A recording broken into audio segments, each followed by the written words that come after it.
नरेंद्र कब देगा? नरेंद्र कब देगा? नरेंद्र कब देगा? वंचित बहुजन आघाडीचा, वंचित बहुजन आघाडीचा, ॲडव्होकेट बाळासाहेब ठाकरेंचा जय भीम, जय भीम, जय वंचित.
बाळासाहेब आंबेडकरांच्या आदेशानं संपूर्ण महाराष्ट्र राज्यभर हे आंदोलन सुरू झालेलं आहे. आजचं जे आंदोलन आहे ते आपण पाहतो की या संपूर्ण देशामध्ये जे आखाती युद्ध चालू आहे आणि युद्धामुळे या ठिकाणी पेट्रोल असेल, डिझेल असेल, गॅस असेल, या सर्वांचा तुटवडा हा प्रचंड मोठ्या प्रमाणामध्ये या देशामध्ये निर्माण झालेला आहे. आम्ही या ठिकाणी सांगू इच्छितो की इथले जे पंतप्रधान आहेत, इथलं जे BJPचं सरकार आहे, हे सरकार या अडचणीवर कुठलीही ठोस भूमिका घेत नाही.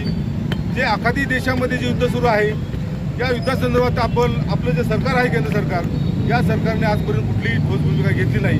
आणि त्याचाच परिणाम असा झालेला आहे की या महाराष्ट्रामध्ये जे हॉटेल्स आहेत, ज्या काही कॅन्टीन आहेत, मुलांची वसतिगृह आहेत, मुलांच्या वसतिगृहात सुद्धा वेळेवर गॅस सिलेंडर उपलब्ध न झाल्यामुळं मुलंसुद्धा त्या वसतिगृहातून पळून जाऊ लागलेले आहेत. या ठिकाणी ज्या गाड्या चालू असतात, मालवाहतूक आहे, त्या मालवाहतूक करणारे जे ड्रायव्हर आहेत, या ड्रायव्हरांना सुद्धा वेळेवर जेवण मिळणं फार मुश्किल झालेलं आहे.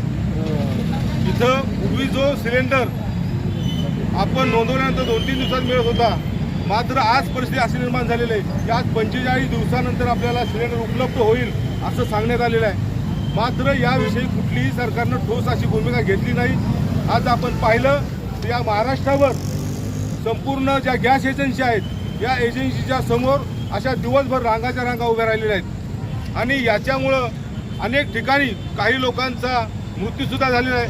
आमचे वंचितचे विदर्भातले तालुकाध्यक्ष हे सुद्धा त्या लाईनमध्ये उभे असताना त्यांचा मृत्यू झालेला आहे. अशा अनेक घटना या महाराष्ट्रामध्ये घडत आहेत. मात्र सरकार की आपल्याकडे गॅस टंचाई आहे हे मान्य करायला तयार नाही. आजही सरकार म्हणतंय की आम्ही गॅस पुरवठा व्यवस्थित करू शकतो, परंतु आजही महाराष्ट्रामध्ये ज्या लाईन पाहिल्या गॅस मिळवण्यासाठी, तर त्या प्रचंड मोठ्या प्रमाणामध्ये त्या लाईनमध्ये लोक उभे राहतात. त्यांना नाहक त्रासाला सामोरं जावं लागतं. याच्यामुळं जो कौटुंबिक व्यवस्था आहे, ही कौटुंबिक व्यवस्था पूर्णपणे देशोधडीला लागलेली आहे. कौटुंबिक व्यवस्था पूर्णपणे ढासळलेली आहे. मात्र इथलं प्रशासन त्याच्यावर कुठलीही ठोस भूमिका घेत नाही. उलट इथलं प्रशासन हा जनतेचा आवाज हा दाबण्यासाठी जे आंदोलन करतील किंवा जे या ठिकाणी आपलं मत व्यक्त करतील, त्यांच्यावर आम्ही खोटे गुन्हे दाखल करू, अशा पद्धतीनं जनतेचा आवाज दाबण्याचा हे प्रशासन हे पूर्णपणे प्रयत्न करत आहेत. आम्हाला सरते बाळासाहेब आंबेडकरांनी या देशामध्ये, या महाराष्ट्रामध्ये वेळोवेळी आवाज उठवलेला आहे आणि सर्वसामान्यांच्या न्याय हक्कासाठी कायमच आदरणीय बाळासाहेब आंबेडकर ही लढाई लढत असतात. आम्ही आज या ठिकाणी आपण पाहता की गॅस नसल्यामुळे सुद्धा आम्ही चूल मांडलेली आहे आणि या चुलीवर या ठिकाणी आमच्या ज्या महिला भगिनी आहेत या ठिकाणी भाकरी करत आहेत.